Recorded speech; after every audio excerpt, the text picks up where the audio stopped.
Hi, welcome to this training video for the DNR Asbestos Notification System. My name is Leanne Larson, and I will be walking you through the process to create a new user account. At the end of this session, you should be able to create an entire user account from beginning to end. This includes completing an email verification, requesting notification submission rights, completing an identity proofing. This is a one-time process, and completing an electronic signature agreement. Before I go through the process of creating an account, I want to make you familiar with a short tour of the asbestos notification system.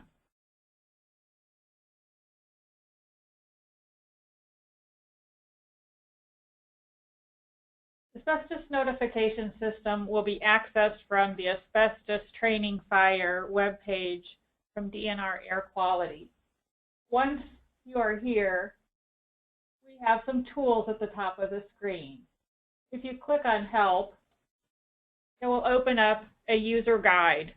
This user guide has step-by-step detailed instructions for every possible thing you could want to do: creating an account, managing your account, and submitting notifications. The About Us link at the top of the page will take you directly to Asbestos Training Fires.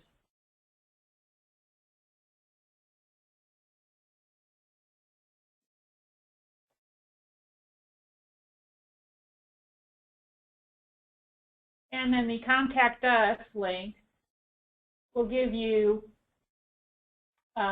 information on the staff that work directly with asbestos training, fires, and compliance.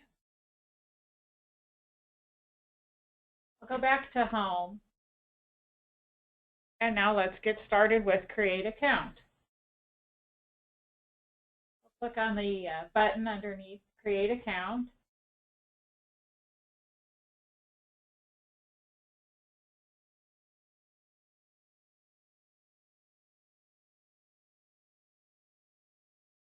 And I will create my username. Your username is always your email address.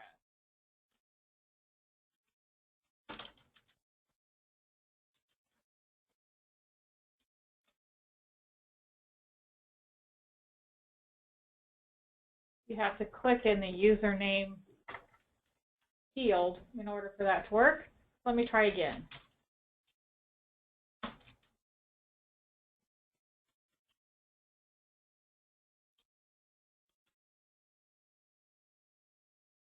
Password must begin with a letter, needs to be 8 to 15 characters long. It can only contain letters and numbers, so no special characters.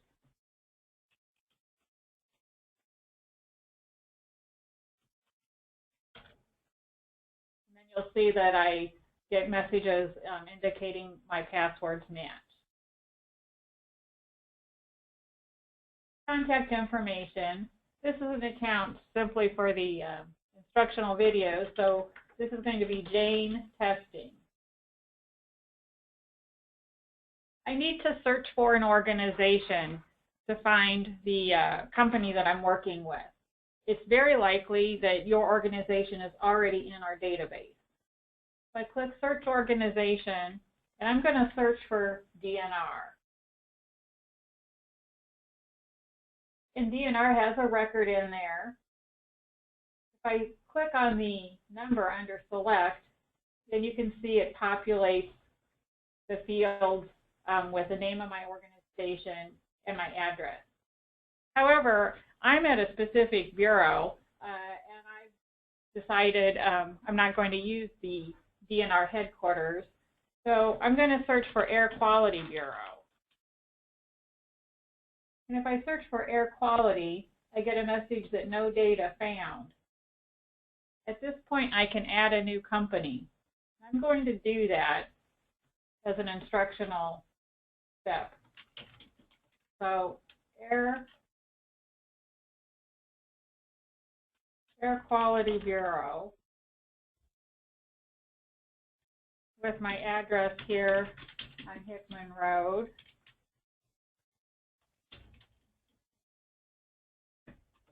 In Windsor Heights.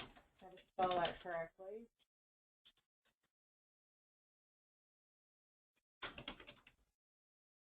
And the phone number.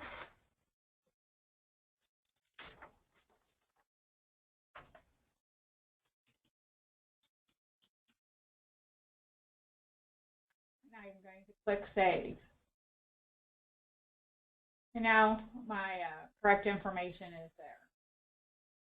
If I were to have a cell phone that I wanted listed as a contact, especially if I'm away from the office a lot, I have the option to enter a cell phone, but it's not required.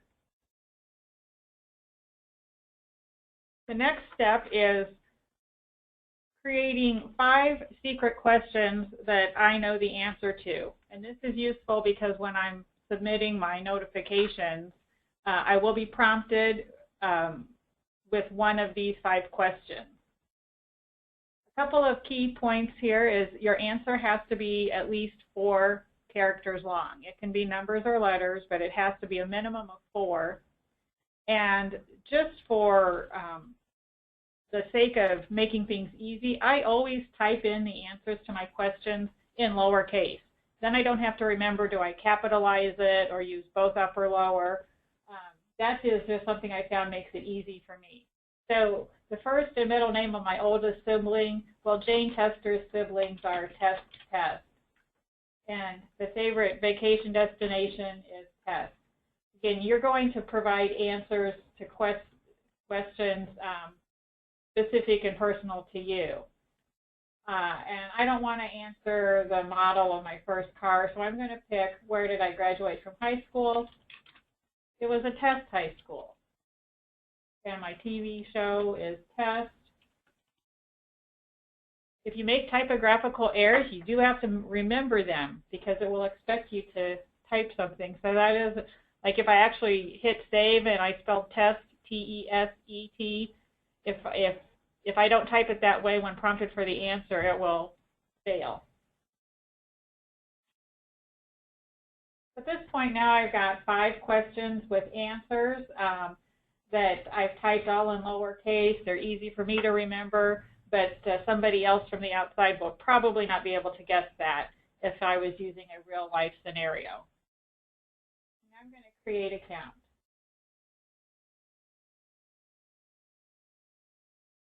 And I can see that it's working because the circle is spinning on the tab. I'm using Chrome as my browser.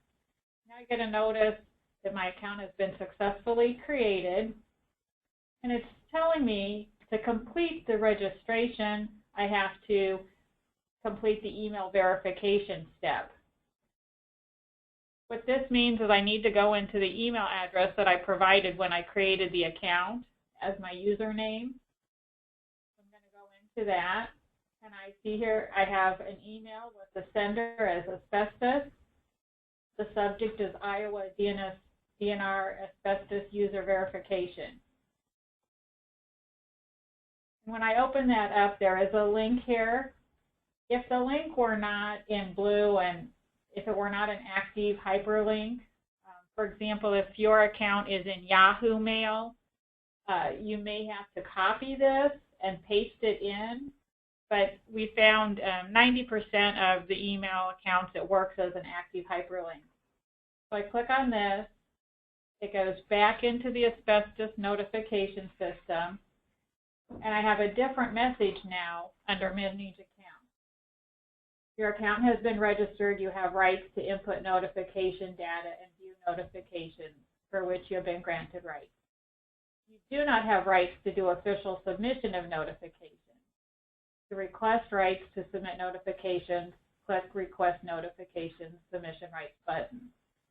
This means if you were to have an office manager who you simply wanted to create a skeleton building notification, but they weren't maybe the account manager or the project operator who would be actually signing the submissions as an official document, that person could stop right here. But I'm going to go through because I want to be able to actually pay online and submit notifications. So I click Request Notification Submission Right, and then the message changes. To do official submission of notifications, you must complete identity proofing. This is a one-time process that I have to go through, and this makes the electronic notifications a valid legal document. It will have the same authority as if I had a signature on a piece of paper that could be notarized or held up in court. There's a note here that says that they're going to use a third-party service to identity proof me. It gives the username, first name, last name, and then I can check this box. I have reviewed the name above, and I would like to proceed with identity proofing.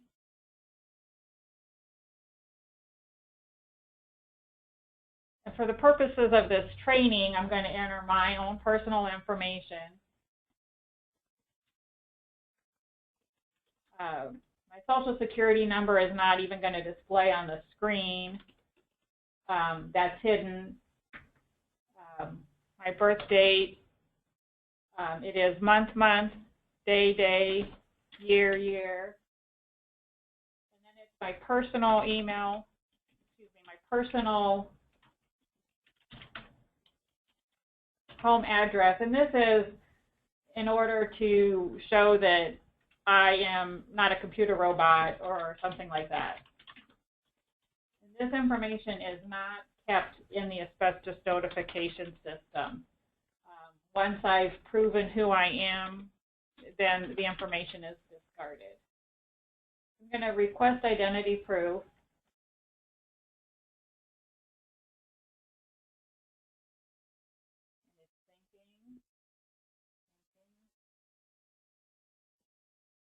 And I get a notice identity proofing requirements were met.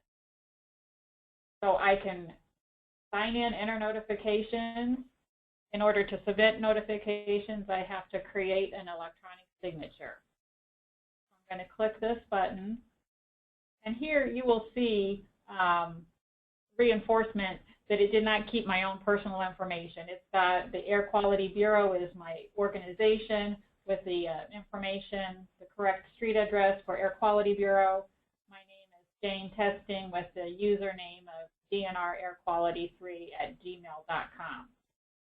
The system populates my name, and here is this electronic signature agreement. Once you have completed reading this, it testifies to the fact that I'm going to protect my user name from fraudulent use. I will only use it to submit notifications of asbestos abatement, demolition, training fires. And if I find out that my credentials have been compromised, I'll notify the DNR. Once you have read this and are ready to make an agreement, click Sign Electronically.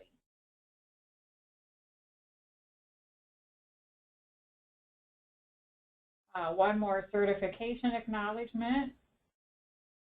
I'm going to read this.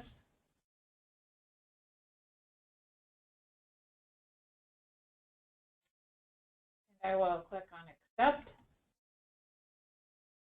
Now I will log in and answer a secret question and complete the signature agreement.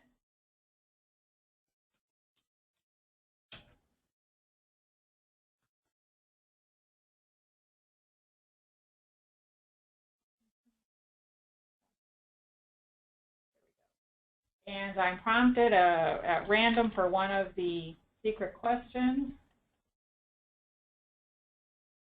And then click Sign to complete your submission.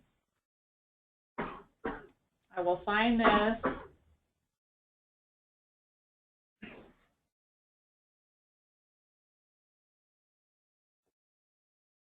And then I am greeted with welcome with my first and last name, and your registration has successfully completed. At this point, I would be ready to begin a new submission, or if I was a returning user, I could go in and finish things that were in progress. If you have any questions,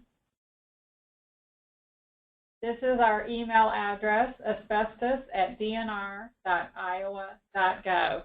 Please feel free to contact us. Thank you.